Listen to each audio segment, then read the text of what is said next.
Good afternoon. I'm Boria Sax. Now,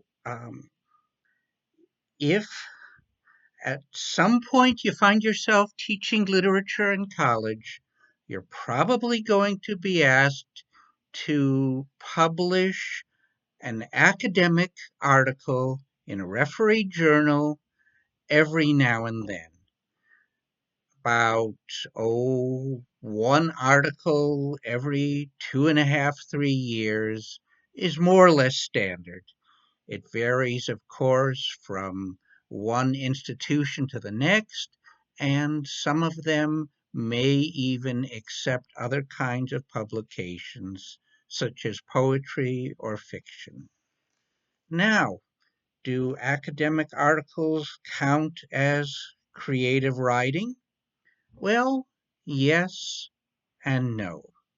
If you send out an article to the editor of a refereed journal, and that editor writes on it very creative, that almost certainly is not a compliment. It means shoddy work. It means you've been self indulgent, something like that. But uh, the truth is that within the uh, rather elaborate protocols of academic publishing, there is plenty of room for creative interpretations. Now, um, the reason why I mention this is because of our next assignment, which is to write a letter to an author in the past, or if you prefer, even one in the present. Now, ostensibly, when we write an academic article, our intended audience is a group of specialists.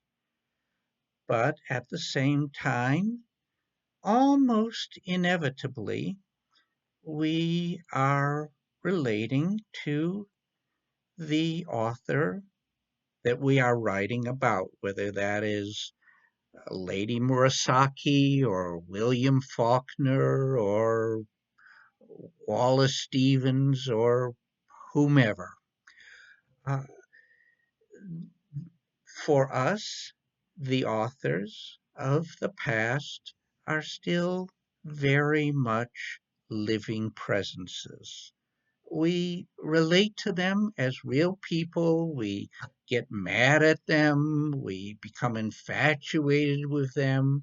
We are irritated with them. We're perplexed. How could you do such a thing? Um, we relate to them in a very immediate way.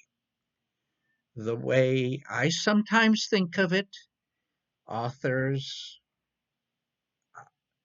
of other times are really still living in the present. It's just a different present, not quite the same present that we are living in, sort of like the village down the road. Now, with that in mind, I'd like to read you a selection from one of my favorite stories, James Joyce's The Dead, in his collection, The Dubliners. This is the very end. The hero, Gabriel, has spent the day at a Christmas party where he's met all sorts of old friends and relatives and acquaintances, and they've talked intensely, and the conversations evoke both memories and moments of foreboding, he realizes that all his relatives, many of them at least, are passing on, and he's not becoming any younger either. Finally, after that day of intense memories and commemorations and revelations, he is going to bed and he looks out the window and he sees the snow. Tears gathered more quickly in his eyes, and in the partial darkness he imagined he saw the form of a young man standing under a dripping tree. Other forms were near. His soul had approached that region where dwell the vast hosts of the dead. He was conscious of, but could not apprehend, their wayward and flickering existence.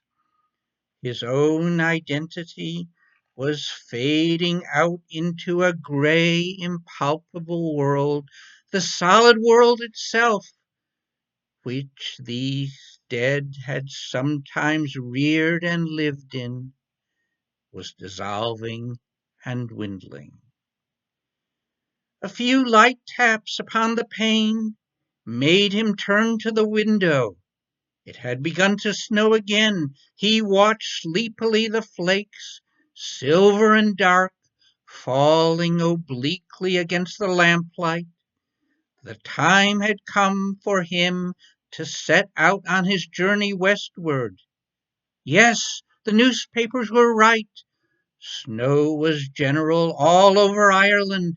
It was falling on every part of the dark central plain, on the treeless hills, falling softly upon the bog of Allen, and further westward, falling softly into the dark, mutinous Shannon waves.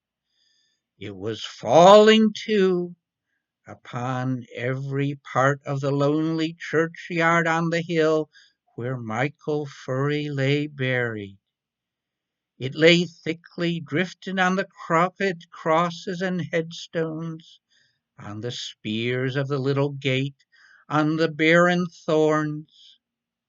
His soul swooned slowly as he heard the snow falling faintly through the universe, and faintly falling, like the descent of their last end, upon all the living and the dead.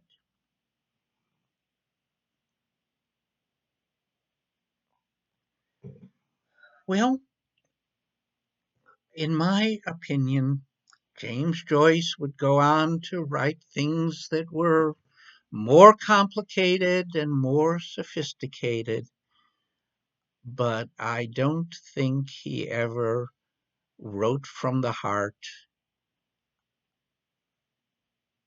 quite so much as in that story, in any other of his longer and grander works.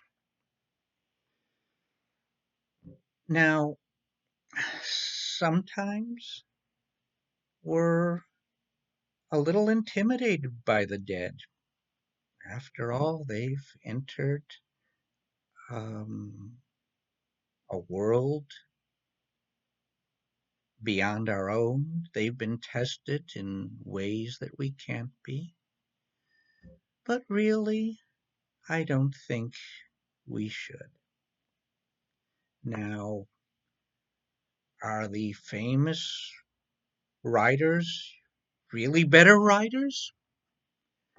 Well, there's no way to test that, no way to know for sure. I would say, on average, but not necessarily.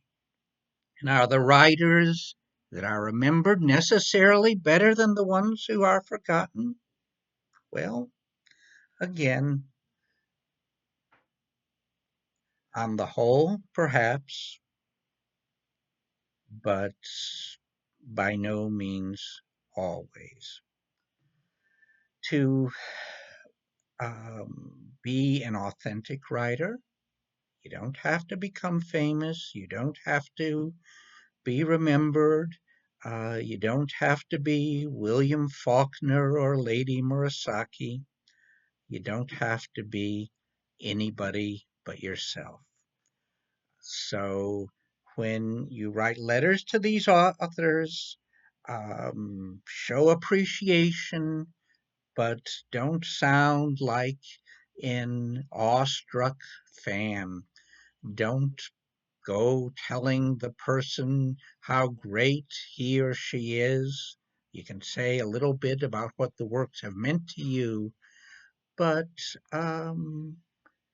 write to them essentially the way you would write to a person who is still alive. Be polite. Uh, don't gush. Be dignified. Um, be as thoughtful and judicious as you can. Thank you very much, and I much look forward to your papers.